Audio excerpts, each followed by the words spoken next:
Hey, it's Warren, and this is the second video in the series of sounding sweet in the key of E. And in the first one I talked about sort of the two ends of the spectrum, which I like to think is kind of like the Clapton type stuff. And these sort of sweet sounding jazzy chords, you know, that Clapton uses a lot to good effect. Anyway, in the other end of the spectrum is sort of the open chords commonly used in Christian contemporary music. So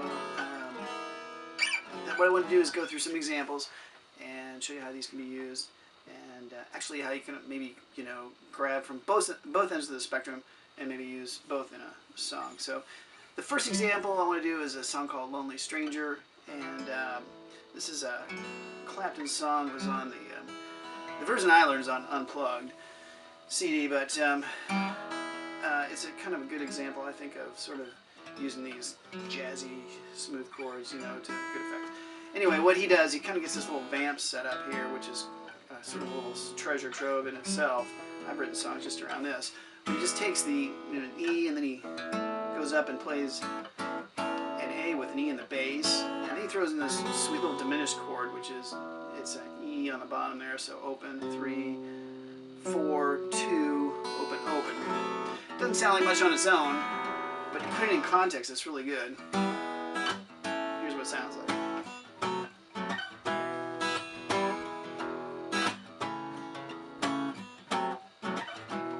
So anyway, the song always comes back to that little vamp there. So now I'll just play a little bit of the verse for you, just to give you an idea what that sounds like. But anyway, here's how that goes. Here's that vamp here. I must be invisible. No one knows me. I have crawled down dead end street on my hands and knees. So what did he do there? Just kind of, he does a little walk up here, grabs an A with the E in the bass, and so I must be, and then he does the C sharp minor there, which is the 6th chord. So I must be invisible, back to the 2 minor 7th, and he goes and grabs this really awesome dominant 7/3. No one, and then he goes back down, knows, to a 5, drops the bass, and then I have crawled, so he's walking back up again. There's that 6 minor 7th chord, down dead end streets, there's the 2 again, and then he does this, he does the flatted 7th chord, which is a D, on my hands and knees. So every once in a while Clapton will throw in a little, I don't know, a little like the dominant 7th, or he'll throw in a little, you know, that little, this little sort of diminished chord.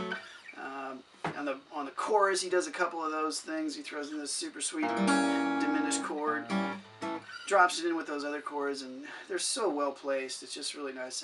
I think it's a great songs to learn. Just kind of give yourself some other colors. I've used a lot of his little sort of extra little bonus chords in a lot of my songs, and it's really helped me out, given, you know, when you're just looking for a little something different. So anyway, have a look at that song. You can go on YouTube and find tons of, or there's several videos anyway of how to play that one. Okay, so the other sort of deal I want to show you is the good golly, what was that? The open end of the spectrum. Sounds good if you play, if you put your fingers in the right place. You often hear this kind of stuff in Christian contemporary, and I'll do my best to demonstrate here. Here's a little song called Hosanna, and this uses that E with the G sharp in the bass. You kind of see it has a nice effect, but anyways, it goes something like this anyway. This is the chorus. Hosanna, Hosanna, Hosanna in the highest. Hosanna, Hosanna, Hosanna in the highest.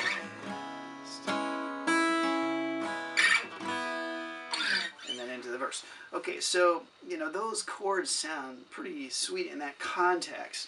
And they almost sort of, you know, some people maybe almost consider it a little bit of a cliche, that sound.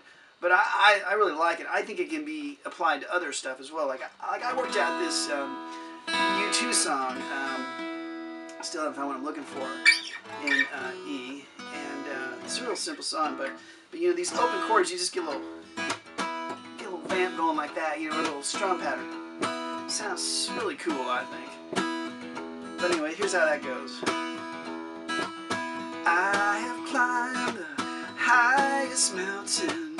I have run through the fields only to be with you. Only to be with you. And it goes on, and then you know, it's kind of got this I still haven't found what I'm looking for. No, I still haven't found what I'm looking for. Anyway, super simple, just the one chord, the 4 chord on the verses there, and then the little, you know, still haven't found is just the open B down to the open A down, and then I use the 1 chord down here with a little, you know, hammer onto the sus4. So I'm using 2 different 1 chords, and that's really common with these kind of chords. You got 2 different sounds. You know, you can land it down here, bring it up here.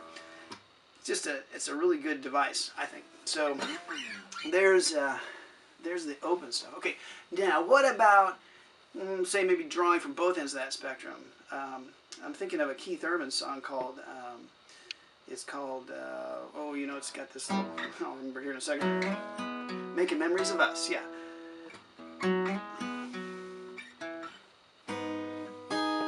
So it's got this little intro. And then it goes like, it does the 1 to the 5. Then that E with the G sharp to the open. I want to be here for you, baby. I'll be a man of my word. Speak the language in a voice that you have never heard. So, you know, it's real Clapton sounding stuff. And, you know, with a little mix in of some of this open stuff.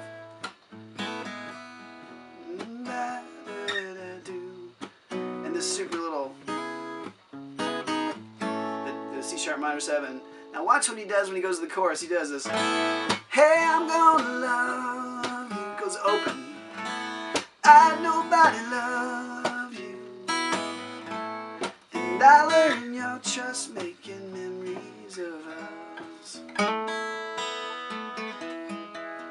So kind of mixing those both, you know, that open sound along with some of the Clapton stuff. Now watch on the, I'll show you the bridge on this thing really quick. It goes totally Clapton on this. It goes, starts on the dominant 7. That's a great bridge chord, by the way, because it's totally just a different sort of a sound. But he does this kind of thing. He says, I follow the rainbow wherever the 4 winds blow. Back up to the dominant, and there'll be a new day coming your way. Back to this stuff. So, anyway, that's Keith Urban's sort of little bit of both ends of the spectrum. So, anyway, check those songs out. They're good songs to learn, good things to kind of sort of give you a spark for your songwriting. The key of E's got a lot of range, you know, that you can grab a hold of, you know, either ends of that spectrum. So, a lot of colors to paint with, a lot of textures. Really a great one. So, anyway, hope that helps you out. We'll see you later.